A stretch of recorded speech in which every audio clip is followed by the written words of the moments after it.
এই দুষ্টু, এরকম করো কেন? কত সুন্দর একটা চেহারা, গুলু গুলু কিউট বয়। হ্যাঁ, তুমি নাকি শরীফ থেকে শরীফ হয়ে গেছো, এর জন্য আমার বান্ধবীরা সবাই বলতেছে যে কি রে তোর হবু বর তো শরীফ থেকে শরীফ হয়ে গেছে।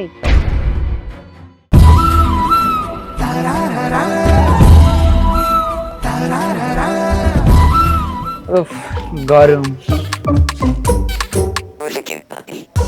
দুষ্টুটা ওখানে। এ জান, কই তুমি? তাড়াতাড়ি আসো, তোমার জন্য আমি অপেক্ষা করছি। হ্যাঁ, আসো তাড়াতাড়ি আসো।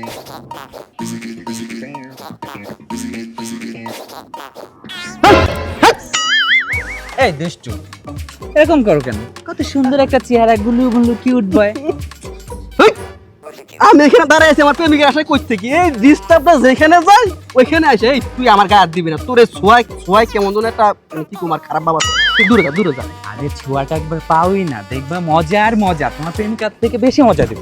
এই রাখ রাখ রাখ রাখ রাখ। তুই আমার বন্ধু ঠিক আছে, কিন্তু আমি সবসময় তোর থেকে 100 দূরে থাকি। তার কারণ কি জানো?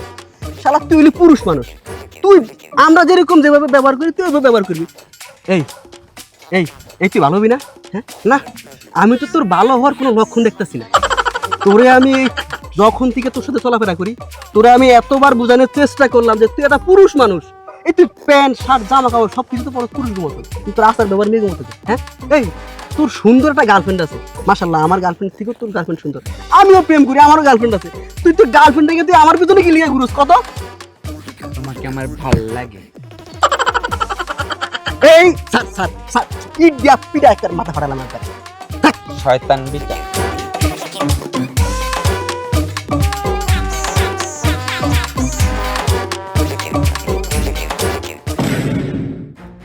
আসসালামু আলাইকুম। ওয়ালাইকুম আসসালাম। আমার ইচ্ছা করতেছে কি তোমাকে কষে একটা থাপ্পড় মারি। কেন? আমি কি করছি? তুমি কি করছো তুমি জানো না? হ্যাঁ, তোমার জন্য আমি তো গ্রামে মুখ দেখাইতে পারতেছি না। কেন? তোমার মুখে কি কেউ অ্যাসিড মারছে? এই আমার মুখে স্টিক মারবে কেন? হ্যাঁ, বেককলের মতো কি কথা বলতেছো? হ্যাঁ, তুমি নাকি শরীফ থেকে শরীফ হয়ে গেছো, এর জন্য আমার বান্ধবীরা সবাই বলতেছে যে কি রে তোর হবু বর তো শরীফ থেকে শরীফ হয়ে গেছে, এর জন্য আমি মুখ দেখাইতে পারতেছি। তুমি জানো না যে আমি শরীফ না শরীফাত? এটা তো কি তুমি জানো না? তুমি বলতে পারো যে শরীফ হয়েছে, তা কি হয়েছে? আল্লাহ, তুমি এগুলো কি বলতেছো? আমি আমার জামাই মানে আমার হবু জামাই শরীফ থেকে শরীফ হয়ে যাবে আর আমি আমার বান্ধবীদেরকে বলবো যে ও যা ইচ্ছা তাই হয়েছে, তোদের কি না? শোনো, এটার পিছনে বড় একটা গল্প আছে, সময় হোক আমি তোমাকে বলবো। ও, তোমার এই রহস্যের পিছনে বিরাট বড় একটা গল্প আছে, তো শুনি তোমার গল্পটা বলো। কোন রাজার গল্প শুনি, বলো। আচ্ছা, শুনতে চাও তাহলে? আচ্ছা শোনো, আমার ভিতর না শোন না অনেক চাপা কষ্ট, আমি কাউকে কখনো বলতে পারি না। কারণ কি জানো? কারণ অপরাধী যদি ঘরের মানুষ হয়, কার কাছে বলবো এই কষ্টের কথা? একটাবার বলতে পারো, আমার কষ্ট আমি আজ পর্যন্ত কাউকে বোঝাতে পারি না, কারো কাছে বলতেও পারি না, কারণ আমার বলার কোনো ভাষা নাই। কারণ অপরাধীটা কে জানো? আমার বাবা মা, তোমার হবু শ্বশুর শাশুড়ি, আমার ছোট্ট একটা ভাই ছিল, একদম নিষ্পাপ। জন্মের সময় তার জন্মদাত্রী বাবা মা তাকে গলা চেপে মেরে ফেলে। আর দোষটা কি জানো? কারণ সে ছিল কমন জেন্ডার। আসলে কি এটা দোষ ছিল শোন না? একটাবার বলতে পারো, পৃথিবীর সবাই তো অবাক হবে যে নিজের সন্তানকে কেউ মারতে পারে। ঠিক আমি জানার পর আমি বড় ভাই হিসেবে আমি অবাক হয়েছিলাম। এটা কিন্তু ধামাচাপা পড়ে গেছে, কেউ জানে না। কিন্তু আমি সবসময় একটা গিল্টি ফিল কাজ করে। কারণ কি জানো? কারণ দোষী খুনি আমার নিজের বাবা মা, কাউকে বলতে পারি না। এটা একটা চাপা কষ্ট। আসলে একটা আবার বলো তো শোন না, জন্মের কি কারো হাত আছে? সে যে পৃথিবীতে আসছিল, এটা কি ওর কোনো দোষ ছিল? এটা তো সৃষ্টিকর্তার খেলা। পৃথিবীতে আসবে কেউ, কোনভাবে আসবে কেউ জানে এটা? কথায় আছে জন্ম, মৃত্যু, বিয়ে, এই তিনটার সৃষ্টিকর্তার হাতে। তাহলে আমার ভাইটার কি দোষ ছিল? আমার বাবা মা না এই অপরাধের শাস্তি পায় না। আমি জানি হয়তো মৃত্যুর পর সৃষ্টিকর্তা কাকে অপরাধের শাস্তি দেবে কতটুকু সেটা আল্লাহই জানে। তাই আমি আমার জায়গা থেকে তাদের ক্ষমা করতে পারি নাই, কিন্তু আমি চাই যে আমার বাবা মাও শাস্তি পাক। শাস্তিটা আমি দিচ্ছি, তাদের যন্ত্রণা দিচ্ছি।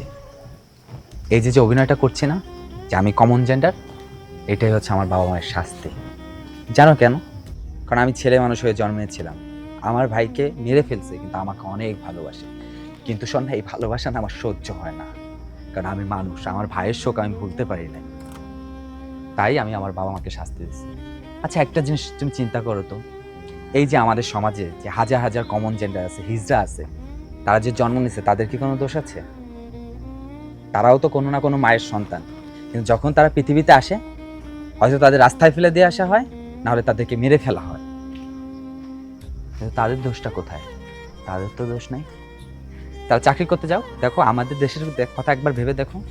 হ্যাঁ, আমাদের দেশে গভর্নমেন্ট তাদের জন্য একটা কর্মসংস্থান করছে, কিন্তু আমাদের দেশের সিস্টেমটাই অন্যরকম।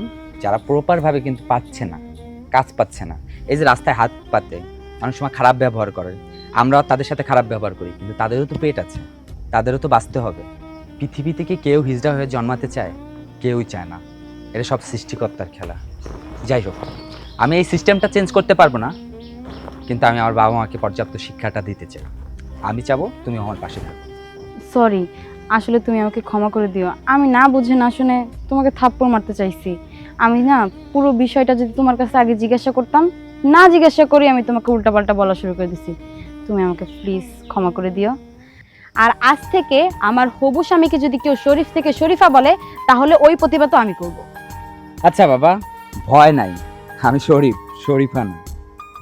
ঠিক আছে, চলো এবার আমার পছন্দের আইসক্রিমটা খাওয়াবো। আচ্ছা দুষ্টু। আবারও? আরে বাবা মজা করলাম, আসো তো। সবসময় কেন এত সিরিয়াস হবা?